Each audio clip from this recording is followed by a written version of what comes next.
Panorama group, जो सोचता है वो करता है। आपके अपने सपनों का आशियाना। नीतीश कुमार और भारतीय जनता पार्टी की अग्नि परीक्षा शुरू हो गई है। 2024 परिणाम आने के बाद बिहार हो या अन्य राज्यों में चुनाव, दोनों की प्रतिष्ठा दांव पर लगी हुई है। जहां एक तरफ बिहार में नीतीश कुमार की प्रतिष्ठा दांव पर है, वहीं दूसरी तरफ नीतीश कुमार अब झारखंड में भी अपना किस्मत आजमाना चाहते हैं। वहीं आपको बता दें तो भारतीय जनता पार्टी देश भर में होने वाले चुनाव में अपना जो दिमाग है, अपना श्रम जो है सब लगा रही है कि कैसे सत्ता में वापसी की जाए। इन सभी विषयों को अगर ध्यान से देखा जाए तो बिहार में सबसे ज़्यादा झमेला सीट शेयरिंग को लेकर के है और इस बात को लेकर के लगातार चर्चा चल रही है। तो वहीं भारतीय जनता पार्टी की मुश्किलें बिहार में जो क्षेत्रीय दल हैं या फिर जो भी दल हैं वो एनडीए के हिस्सा हैं, वो झारखंड में भी भारतीय जनता पार्टी के लिए परेशानी का सबब बन रहे हैं। ऐसी परिस्थिति में आप समझ सकते हैं कि भारतीय जनता पार्टी के लिए सीट शेयरिंग का फॉर्मूला सबसे टेढ़ी खीर हो गया है और इसमें कैसे निपटा जाए। हाल फिलहाल में बिहार के सीट शेयरिंग के फॉर्मूले को लेकर के आपने सुना होगा कि लगातार चर्चा चल रही थी कि जेपी नड्डा नीतीश कुमार से सीट शेयरिंग फार्मूला का सहयोग करना चाहते थे और इसके तहत दोनों बैठ करके बातचीत करके सीट शेयरिंग का फार्मूला सुलझाना चाहते थे। लेकिन इसी बीच में झारखंड में भी सीट शेयरिंग का फार्मूला उलझता हुआ नजर आ रहा है। जहां एक तरफ नीतीश कुमार ने घोषणा कर दी है कि वो चुनाव लड़ेंगे, तो वहीं चिराग पासवान ने भी झारखंड में बैठक करके ये घोषणा कर दी कि उनकी लगभग 40 से ज़्यादा सीट ऐसी है जिसमें वो मजबूती के साथ चुनाव लड़ेंगे और उनकी पकड़ मजबूत है। इन सभी बातों को ध्यान से अगर देखा जाए तो बिहार सहित झारखंड में भी कहीं ना कहीं पेच फंसा हुआ है। अगर बात करें तो जनता दल यूनाइटेड झारखंड में लगातार मेहनत कर रही है। जहां एक तरफ अशोक चौधरी लगातार झारखंड में डेरा डाले हुए हैं, वहीं अशोक चौधरी के साथ साथ अब चिराग पासवान भी झारखंड में अपना पैर जमाने में लगे हुए हैं। झारखंड में एनडीए परिवार इस बार संख्या में बड़ा होगा। पहले की अपेक्षा कई दल उसमें शामिल होंगे, ऐसी बातें अब चर्चा में आ रही हैं।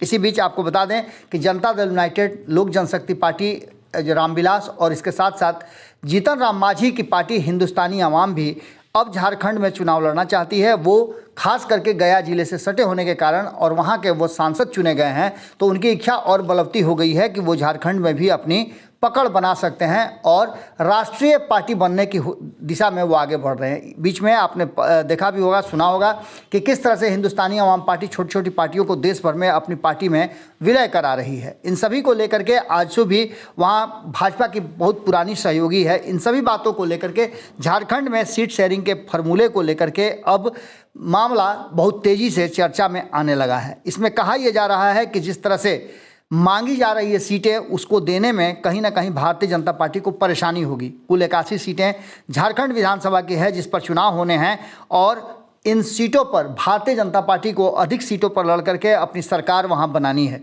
कहा यह जा रहा है कि सीट शेयरिंग के फॉर्मूले के तहत भारतीय जनता पार्टी 60 से 65 सीटों पर खुद लड़ना चाहती है और बाकी की सीटें अपने सहयोगी दलों को देना चाहती है। चूँकि आजसू उसकी पुरानी सहयोगी है, इसके लिए वो आजसू को एक सीटों का सबसे बड़ा हिस्सा देने के लिए तैयार है और आजसू का पूरा संबंध जो है वो झारखंड से रहा है।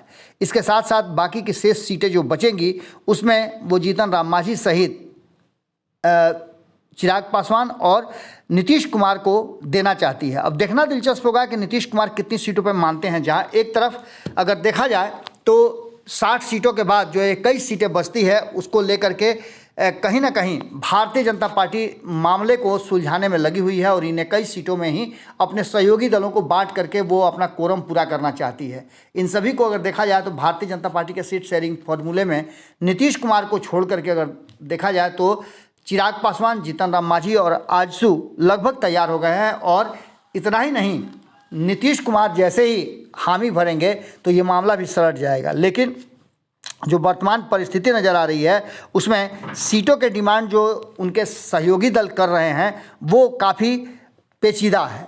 अब ऐसी स्थिति में बड़ा ही दिलचस्प देखना होगा कि कैसे सीट शेयरिंग का फॉर्मूला सुलझाती है भारतीय जनता पार्टी झारखंड में। बिहार में तो मामला उलझा हुआ है ही, अब झारखंड में भी मामला पेंच में फंसता हुआ दिखाई दे रहा है। जुड़े रहिए भारत लाइव के साथ, खबरों का सिलसिला लगातार जारी है। बहुत बहुत धन्यवाद। पनोरमा ग्रुप, जो सोचता है वो करता है।